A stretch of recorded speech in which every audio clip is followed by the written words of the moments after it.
আমার ভেতরে আত্মহংকার অনেক কিছু আমাদের মানুষের ভেতরে তো থাকে, তাই না? অনেক আত্মহংকার থাকে না?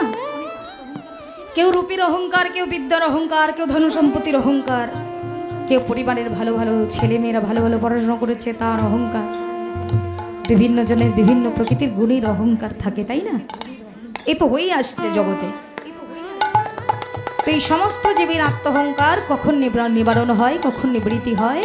যখন তার মৃত্যুর সময় হয়, যখন সে এই জাগতিক জগৎ ছেড়ে জন্ম জন্মান্তরের মতো চলে যাওয়ার সময় হয়ে যায় তার, তখন তার সব কিছু দমন হয়ে যায়।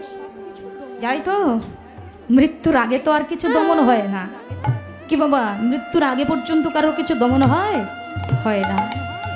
যতক্ষণ বেঁচে আছি ততক্ষণ দর্প আছে, যেদিন মরে যাব তার কিছুক্ষণ আগে দর্প চূর্ণ হয়ে যাবে। মনে রাখবেন, যেদিন চলে যাব সেদিন যে কথা বলি, এই যে বদনখানা দিয়ে, এই বদনটা আমার কথা বলতে নাও পারে।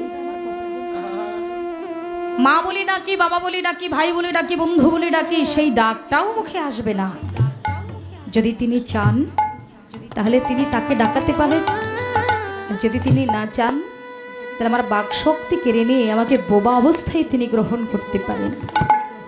তবে তার চরণে তিনি আমাকে গ্রহণ করবেন কিনা তা জানি না, কিন্তু জমালোকে যাওয়াটা আমার নির্ধারণ আছে।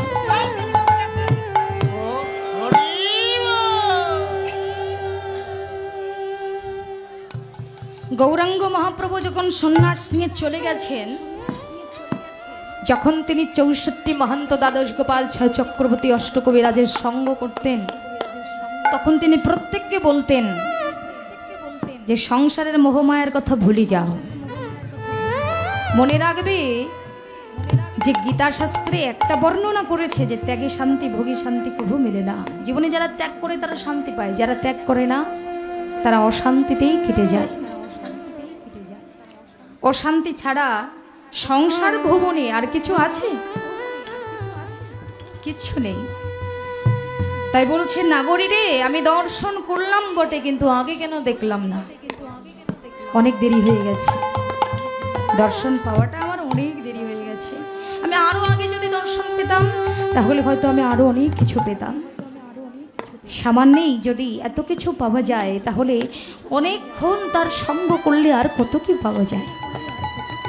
ভক্ত সঙ্গে, ভক্তির সঙ্গে, প্রেম তরঙ্গে যারা ডুবে যায় তারা বুঝতে পারে আমি আগে কেন এই সঙ্গে আসলাম না। আগে কিদিন গেছে, বর্তমানে কিদিন যাচ্ছে, যারা বার্ধক্যে গেছে তাদেরকে একটু প্রশ্ন করে দেখবেন তারা কি উত্তর দেয়।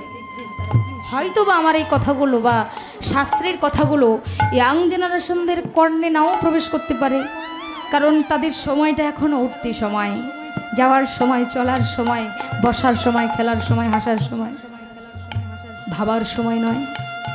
ভাবার সময় কোন দিন হবে বলতে পারবেন আপনারা কেউ? আপনার আমার মৃত্যু কখন লেখা আছে বলুন? সত্যি করে কারোর বলার ক্ষমতা আছে যে কখন আপনার আমাদের মৃত্যু লেখা আছে?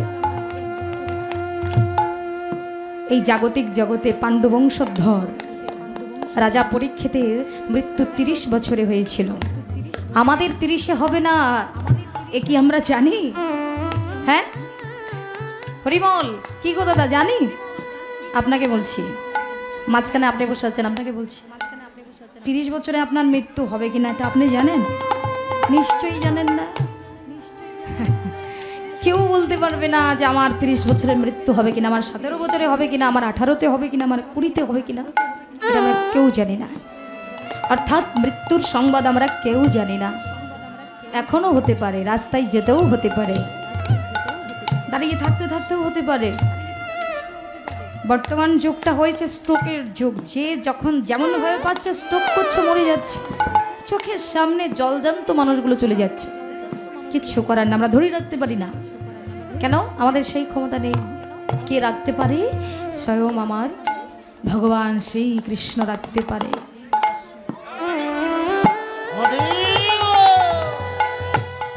তাই তো যিনি আমার সর্বেশ্বর, যিনি আমার কর্তা, যিনি আমার ভাবনার, আমি তাকে না ভেবে কাকে ভাবি? এই সংসারের মানুষগুলোকে, মাকে, বাবাকে, সন্তানকে, পরিবারকে, পরিজনকে? না, কেউ কারো নয়। ক্ষণিকে ক্ষণিকে শুধু তাদের সঙ্গে আমাদের পথেই পরিচয়। যেদিন আপনার আমার মৃত্যু হবে না, সেই দিন আমাদের আপনজনেরা আমাদের মুখে আগুন দেওয়ার জন্য কাছে ছুটে আসবে, আসে না? আগুন পেঁচিয়ে আগুন ধরিয়ে, একটা লড়িতে করে আগুন পেঁচিয়ে আগুন ধরিয়ে মুখের ভেতরে প্রদান করছে, তাই না, নিয়ম অনুযায়ী। তো সেই আগুন শুরু হলো আগুনে দগ্ধ হওয়া, সারাটা জীবন সংসারের আগুনে পুড়তে পুড়তে এমনকি শেষ দিনটাও পর্যন্ত আগুনে পড়েই যেতে হয়। এই জন্য গৌরাঙ্গ মহাপ্রভু 64 মহন্ত, দ্বাদশ গোপাল, ছাই চক্রবর্তী অষ্টকবিরাজকে বলেছেন, কোনো একজন ভক্তকেও যেন অগ্নিতে অর্থাৎ দাবানলে যেন পোড়ানো না হয়, কারণ ভক্ত অঙ্গ যদি পুড়িয়ে দেওয়া হয় তাহলে সেই অঙ্গ আর কখনো খুঁজে পাওয়া যায় না। রীতি নেওয়াজ অনুযায়ী আমাদের এই সৎ কাজ করতে হয়, কিন্তু যারা প্রকৃতই বৈষ্ণব, বিশেষ করে দেখবেন যারা প্রকৃতই বৈষ্ণব তাদের কিন্তু পোড়ানো হয় না, সলিল সমাধি করা হয়। বিশেষত মহাপ্রভু চৈতন্য ভগবান হরিদাস ঠাকুরকে নিজের হাতে সমাধি করেছেন। যবনের ঘরে জন্ম বলে তিনি কখনোই পুরীর মন্দিরে প্রবেশ করতেন না, তিনি বাইরে বসে বসে নাম করতেন। প্রভুর সঙ্গ করা হয়ে যেত, তখন দুহাত বাড়িয়ে প্রভুর জন্য প্রতীক্ষা করে থাকতেন, কখন প্রভু এসে একবার আমায় সঙ্গ দিয়ে যাবে। কেউ সঙ্গ পাওয়ার জন্য কাঙাল হয়, আর কেউ সঙ্গ পেয়ে হারায়। এ জীবনে তো আমরা সঙ্গ পাচ্ছি, আর যারা সঙ্গ পায় না তাদের কত দুর্ভাগ্য। তাই তো প্রত্যেকটি ভক্ত আমার মহাপ্রভুর চরণের দিকে লক্ষ্য করে বলতেন, প্রভু আর কিছু দাও বা না দাও, অন্তত তোমার চরণের কৃপাটুকু দান করিও। মৃত্যুর কালে তো সময় ভগবানকে দেখে যেতে পারে না, কিন্তু আমার হরিদাস ঠাকুর মৃত্যুর কালে আমার মহাপ্রভুকে দেখে প্রাণ ত্যাগ করেছিলেন। তার মনে বাসনা ছিল, নিত্যদিন ধ্যান করতেন, প্রভু আর কিছু পাই অন্তত না পাই তোমার বদনখানা দেখে যেন যেতে পারে। যাবার কালে 3টি বাঞ্ছা ছিল তার, প্রভুর স্বরূপ দর্শন, নাম কীর্তন শ্রবণ, আর এই দেহকে প্রভুর হস্তে সমাধি প্রদান। প্রভু যেন নিজের হাতে তার শরীরের সমাধি করে, প্রভু যেন নিজের বদনে তার শ্রীকর্ণে হরিনামকে শ্রবণ করায়, প্রভু যেন নিজে তার সম্মুখে সে দুটি বাহু প্রসার করে মহামন্ত্র হরিনাম নিয়ে নৃত্য করত।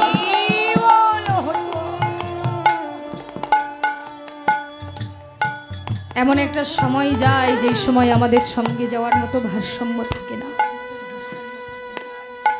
যেদিন হরিদাস ঠাকুর এই জাগতিক জগৎ পরিত্যাগ করে চলে যায়, সেদিন প্রভুকে স্মরণ করে বলেছিলেন, প্রভু ওগো দয়াময়, এই জগতে তোমার মতো কৃপালু, তোমার মতো দয়ালু আর কেউ নেই। এই সংসারে যে গৌরাঙ্গ মহাপ্রভু প্রত্যেকটি জীবকে উদ্ধার করার জন্য এসেছে, তার কাছে তার কৃপা যদি লাভ করে আমি যেতে পারি, তাহলে আমার জীবনে আর কিছু চাই না। আমার গৌরাঙ্গ মহাপ্রভু সেটাই দান করেছিলেন যেটা তার ভক্ত চেয়েছে। একটা কথা কি বাবা জানেন তো, ভক্তের সঙ্গ করলে ভক্তি পাওয়া যায়, আর অভক্তের সঙ্গ করলে ভক্তিশ্রুত হয়ে যায়। তা আমি চেষ্টা করছি আপনাদের সঙ্গ করার, কিন্তু কানে যে আসছে কথাগুলো, এই জন্য বিরক্ত হয়ে যাচ্ছে।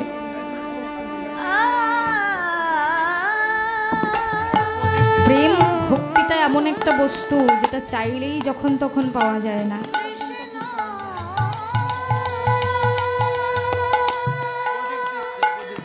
নদিয়ার নাগরিক অন্য নাগরিকে কৃষ্ণের রূপের সঙ্গে গৌর রূপের মেল করিয়ে বর্ণনা করছে। হায় হানো মূর্তি যেন আর কখনো নয়নই দর্শন করা যায় না। একবার যদি কেউ ওই মনতি নয়নে দর্শন করে, তার আর ঘরেই থাকা হয় না। কোন ঘর? এই বাহ্যিক জগতে ঘর নয়, এই পা হইতে আপাতমস্তক দেহ ঘর। একবার যদি আমার গৌরাঙ্গ মূরতির প্রেম ভাব দর্শন হয়,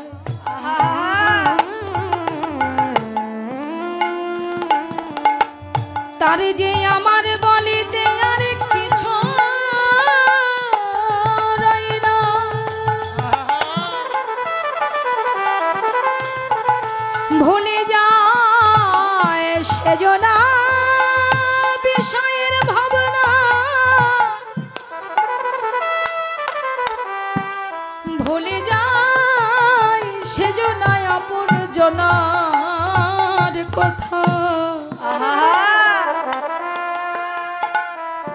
ও নগরী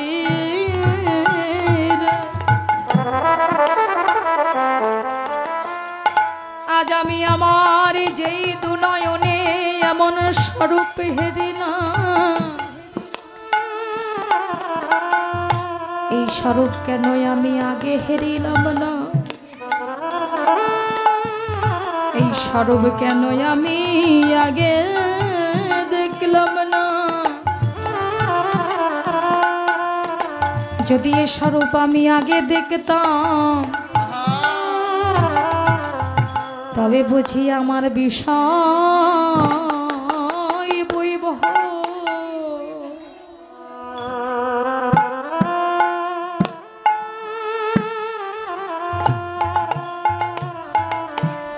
আমার বিষয় বৈবহ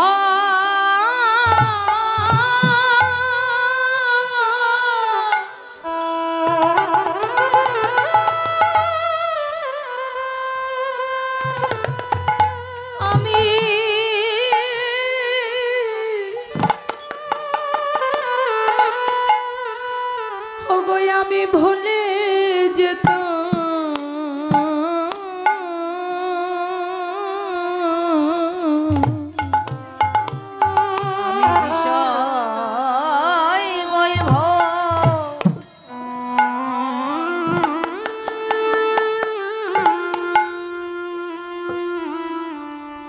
আমি বিষয়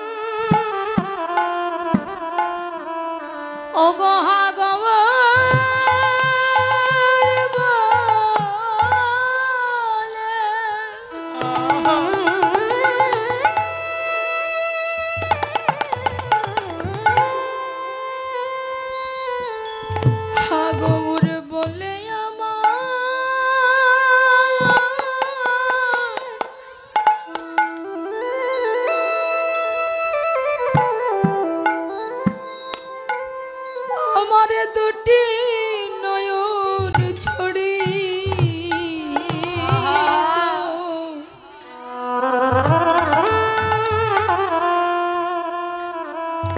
সেদিন আমি বিষয় বৈবহ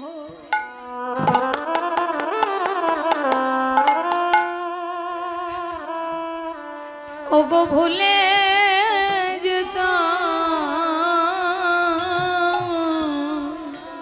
সেদিন হাগৌর বলে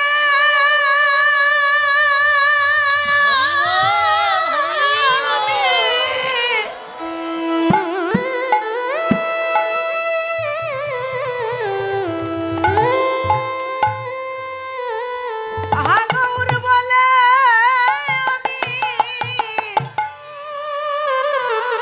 ডাকিতে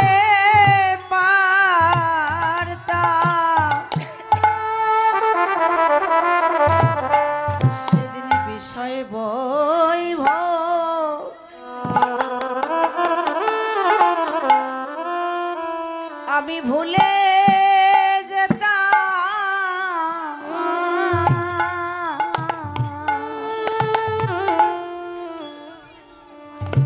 সেদিন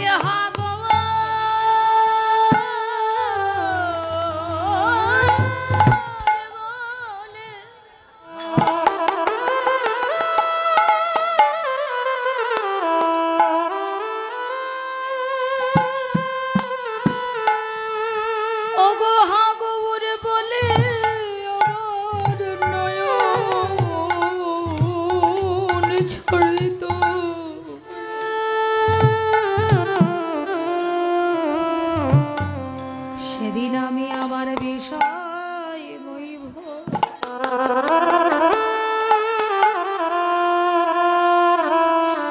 ওগো ভুলে যেতাম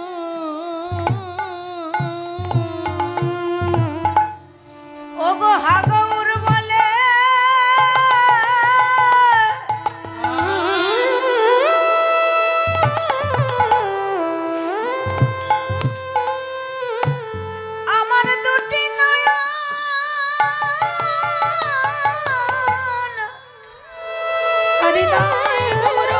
আমার দুটি নয়ন ঝরতো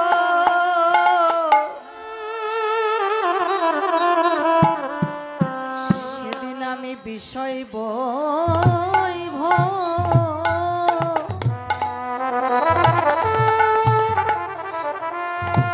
ভুলে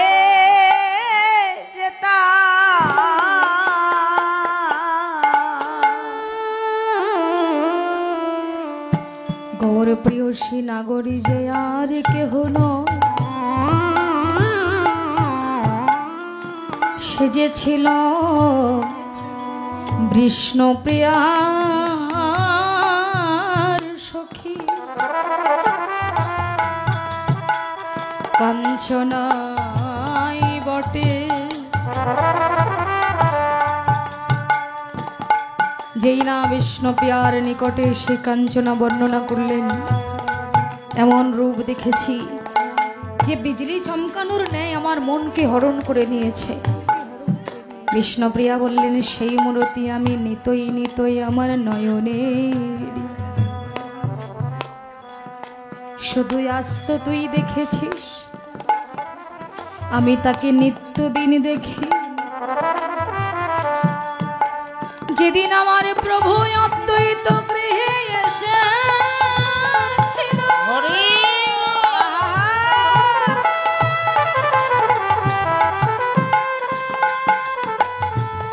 কাঞ্চনারে সেদিন প্রাণে বড় বাসনা ছিল।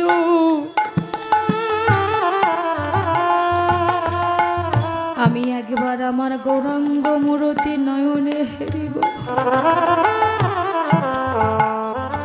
কিন্তু জগতে আমি এতটাই দুর্ভাগ্যবতী, আমি এতটাই দুর্ভাগ্যবতী যে আবার নয়নে দর্শন হলো না। বিষ্ণুপ্রিয়ার দুনয়নের জলে বুক ভেসে যায়। বিষ্ণুপ্রিয়া কাঞ্চনার করে ধরে বলে, কাঞ্চনা, মাত্র এক দ্বন্দ্ব তাকে দেখেছিস, তাতে যদি তোর প্রাণ এত তোলা হয়ে যায়, আমি নিত্যদিন যাকে হৃদয়ে দেখি, তাহলে আমার মনে প্রাণে কি হয়? কাঞ্চনা, এই জগতে সবাই সবার জন্য আছে, কেবল আমার জন্য এই জগতে কেউ নেই। সচিমাতার যদি দুঃখ হয়, সচিমাতা দাঁড়ে দাঁড়িয়ে গিয়ে নয়নের জলে মুখ ভাসিয়ে সবাইকে পুত্র বলে কেঁদে জানায়। কিন্তু আমার হৃদয়ে যদি আমার বধূর স্বরূপ একবার জাগে, তো আমি ঘরের দরজা বন্ধ করে দিয়ে আমার প্রভুর স্বরূপকে আমার স্মরণে রাখি, আর আমি আমার দুনয়নের জলে বুক ভাসাই। এই জগতে বিশ্ব বৈভবকে যে ব্যক্তি ভুলে যায়, তার স্মরণে সর্বদাই আমার গৌরাঙ্গের প্রেমের উদয় হয়ে যায়। যেদিন আমার বধূ চলে যায়, সেদিন আমার বধূ আমার কাছে কিছু চিহ্ন রেখে গিয়েছিল, আর ওই চিহ্নগুলো যখন আমি আমার নয়নে দেখি, তখন আমার মনে হয় যেন স্বয়ং প্রভু এসে আমার নিকটে বসে আছে। সবাই তো অদ্বৈত গৃহে আমার প্রভুকে দর্শন পাওয়ার জন্য ছুটে গিয়েছিল। নিত্যানন্দ প্রভু এসে বারণ করে গিয়েছিল আমি যেন সেখানে না যাই। তো আমি যখন যাইনি, আমি ঘরে বসে নয়নের জলে কাঁদছিলাম, তখন আমার প্রভু স্বয়ং আমার হৃদয় চিত্তে উদয় হয়ে আমাকে বলেছিল, প্রিয়া, তুমি নয়নের জলে কাঁদবে না। আমি কেন তোমায় দেখা করতে বারণ করেছি জানো? তোমার সঙ্গে আমার যে প্রেম আছে, তোমার সেই দুটো নয়নে দেখলে আমি যে আর সন্ন্যাস ধর্ম পালন করতে পারবো না। একমাত্র সেই কারণে নিজের স্বার্থের কথা আমরা সবাই ভাবি, কিন্তু প্রভুর কথা আমরা কেউ ভাবি না। এই জন্য প্রভু যখন তখন নয়নের জলে কাঁদতেন, আর যখন প্রভু কাঁদতেন তখন ভক্তগণ সবাই প্রভুকে গোলাকার হয়ে জিজ্ঞাসা করতেন, প্রভু তুমি কাঁদছো কেন? প্রভু তোমার নয়নে জল কেন? তখন প্রভুর বুক ভেজে যেত আর প্রভু ভক্তের চরণ তুলে তুলে নিজের গায়ে মাখত আর বলতো, আমি কেন এসেছি জানিস? ওরে ভক্তগণ, আমি কেন এসেছি তোমরা জানো? আমি এসেছি এই ধুলির কাঙাল হয়ে, আমি ভক্তের ধুলি পাওয়ার জন্য এসেছি। আর আমি কাঁদছি কেন জানো? এই জগতে জীবনে যদি কোনো ভক্তের অভাব হয়, হাহাকার করে ভগবানের কাছে সে কাঁদতে থাকে। কিন্তু জীবনে যদি আমার কোনো অভাব পড়ে,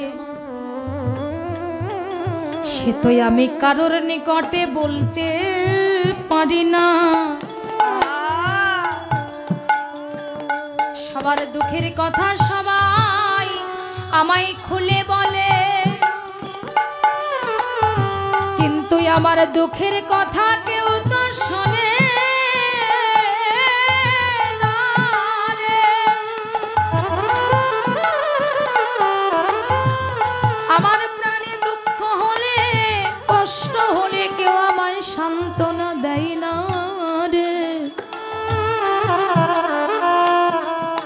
এটা নিয়ে ব্যস্ত হওয়ার কিছু নেই। কীর্তন শুনুন, ওটা যেমন আছে তেমন থাক। সামনে বসে আছেন না আপনারা, একটু কীর্তনটা শুনুন মন দিয়ে।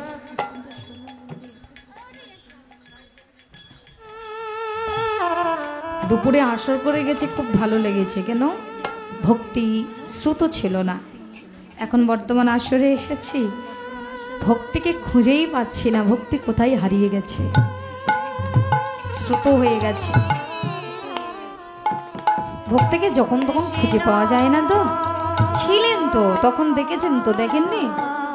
এখন কিছু আছে? নেই। ভক্তি শ্রোতা হয়ে গেলে কখনো ভক্তি ফিরে পাওয়া যায় না। তাদের সব কত জায়গায় কীর্তন করি, 5 জন ভক্ত আছে, কিন্তু খুব আনন্দ করে কীর্তন করছি। আমার কত জায়গায় অনেক আসর ভরা, কিন্তু কীর্তনে মন বসাতে পারছি না। কেন? সেখানে ভক্তিই নেই। সেই কারণে হয়তো ভক্তি শ্রুত হয়ে গেছে, সরে গেছে দূরে, বলে আমি একটু সাইটে থাকি, তোমরা কি করো একটু দেখি। হরি বল, হরি বল। সহদরত্ব যদি না থাকে, একটা কথা মনে রাখবেন, আপনাদের প্রাণে যদি ভক্তির টান না থাকে, আর ভক্তি যদি আপনাদের কাছে যেতে না চায়, মানে দুজনের যদি কানেকশন এক না হয়, তাহলে কি হবে? অর্থাৎ কীর্তনিয়ারও কানেকশন থাকতে হবে, ভক্তদেরও থাকতে হবে। সহযোগিতা মাঝখান থেকে ভক্তি করবে। ভক্ত একজন কীর্তনিয়া সাধারণ জীব, আমরা আমাদের মধ্যে কিছু নেই, আছে সব কিছু ভক্তির মধ্যে। ভক্ত যা দেবে তার থেকে আমাদের একটু সঞ্চয় করে রাখতে হয়, এই মাত্র, আর কিছু না। ভক্তের কাছ থেকে যেটা পাওয়ার দরকার সেটা যদি পাওয়া যায়, তার থেকে আর আনন্দের কিছু হয় না। তো আজকে গৌরাঙ্গ মহাপ্রভু আমার তার ভাবনা দিয়ে তার মূর্তি ধারণ করেছে, যে মূর্তি দেখলেই যেন ভক্ত হতভম্ব হয়ে যায়। দামেনি দাম দমন চিতন শোনে দূরে কি উদর ভোগদা। আজকে দর্প চূর্ণ হয়েছে, কার না? মদনের। মদনের দর্প একদিন চূর্ণ হবে, যেদিন মদনের আর সম্বল বলে কিছু থাকবে না, সেদিন মদনের দর্প চূর্ণ হয়ে যাবে। আজকে গৌরাঙ্গ মূর্তি দর্শন করা মাত্র ভাবলেন যে আমার সব চূর্ণ হয়ে গেছে, তার কাছে আমার কোনো মূল্য নেই। কেন না? গৌরাঙ্গ মহাপ্রভুর যে মূর্তি, সেই মূর্তি যদি একবার কেউ ভক্তি দিয়ে, প্রেম দিয়ে, অনুরাগ দিয়ে দর্শন করে, তাহলে আমার মতো মদনকে কেউ কখনো সঞ্চয় করতে চায় না।